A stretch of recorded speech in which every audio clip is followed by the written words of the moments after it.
Thomas Ravenel, also known as T-Rav, now also known as T-Rape, has found himself in hot water recently, with numerous women reaching out to the public to discuss how they were victims of sexual assault by the hands of Ravenel. The first woman to come forward was Ashley Perkins, the daughter of Debbie Holloway Perkins. Debbie was allegedly a victim of T-Rav back in December 2015, just 1 month after Catherine gave birth to their son, St. Julian. The two went on a date after meeting on Tinder, and Thomas invited her back to his home.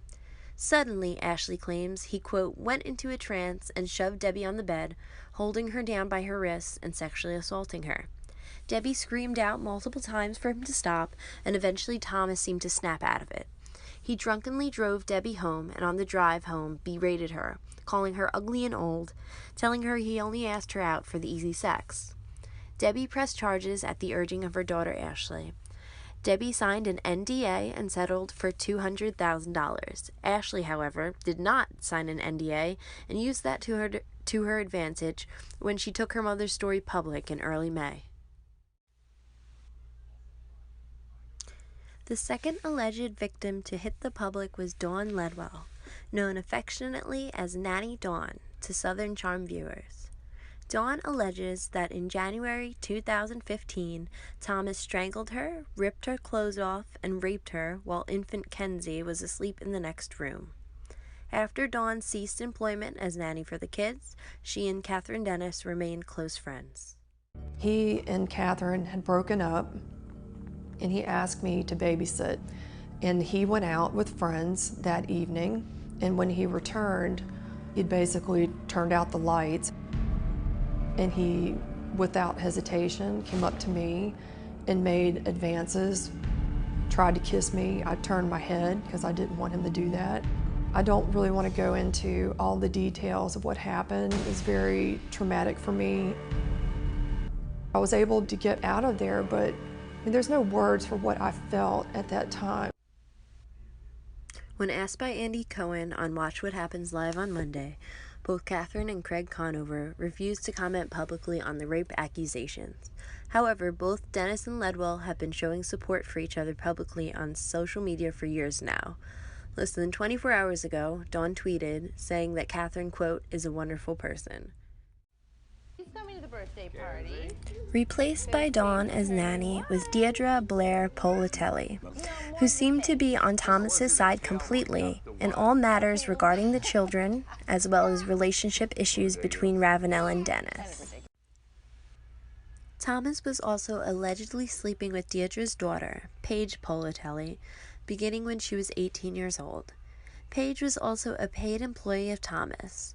Deirdre was the main nanny, but Paige babysat the kids as well. The explicit details of this casual relationship aren't known to the public, but Deirdre seemed to have no issue with it. A video surfaced of Deirdre dining out with Paige, Thomas, and the children on Thanksgiving 2016. Paige, who at 18 or 19 at the time, was clearly under the drinking age, is seen holding Saint on her lap with a glass of red wine in front of her. Deirdre and Paige were terminated and out of the picture, at least professionally, as of fall 2017. This was due to the custody agreement between Ravenel and Dennis. Ravenel broke one of the many rules of the agreement by sleeping with Paige, so when Catherine graduated from stage 1 of the custody agreement, the Politellis were let go and Catherine was rewarded with more unsupervised time with her children. Birthday to you. Happy birthday to you. Happy birthday, dear Saint. Happy birthday to you. Yay! May you have many more. How old are you? Blow out the candles. Another woman who has been dealing with Ravenel's harassment is Luzanne Ott, a woman who is close friends with Patricia Altschul, also a Southern Charm castmate. Patricia attempted to set Luzanne up with Thomas in spring 2017. In June, Thomas badmouthed his, at the time, new girlfriend, Ashley Jacobs, to Patricia, saying he would, quote, dump her like garbage if Luzanne were to give him the time of day. Luzanne gave Thomas a chance, and so began a tumultuous romance that lasted a week. Luzanne claimed Thomas was fixated on Catherine, who had just finished a drug and alcohol rehabilitation program. In an interview with Fitz News, Luzanne said, Thomas was wondering why Catherine hadn't failed a drug test, hounding hopeful that she would. Thomas spoke out in public, saying it would be better off if she overdosed. He continued to say horrific things about Catherine and her mother that I found chilling.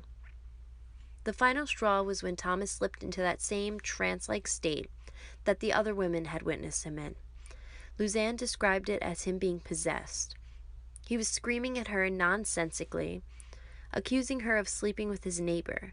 Luzanne broke it off after that, but she didn't come away unscathed. Since then, Ashley Jacobs, Thomas's back-on-again girlfriend, has been harassing and impersonating Luzanne online, mostly on Instagram. It has gotten to the point where Patricia has claimed to completely cut ties with Thomas and Ashley. Patricia has even blocked them on Instagram, something we all know she loves to do when people get on her bad side. On that note, I think I'll leave.